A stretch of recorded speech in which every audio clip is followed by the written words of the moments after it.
On the floor of the Republican National Convention in St. Paul, Minnesota. So what does John McCain do now? He's made a decision to go down to the Gulf Coast rather than come to Minnesota, at least at this point.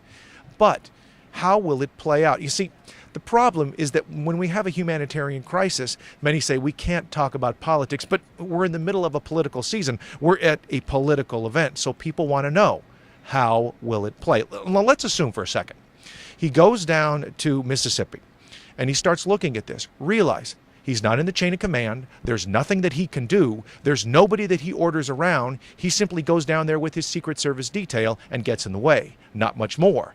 But, you see, that's the cutting against him. Now, on the other hand, everybody is talking about not Gustav, really. They're talking about Katrina. And they look back at the lack of response from President Bush, and you're looking for a contrast. If he were here partying it up and drinking, then what would happen is people would say, see, just like President Bush. You see, that's how this cuts both ways. He's damned if he does. He's damned if he doesn't. This is Jack Rice on the floor of the Republican National Convention in St. Paul, Minnesota for Talk Radio News Service.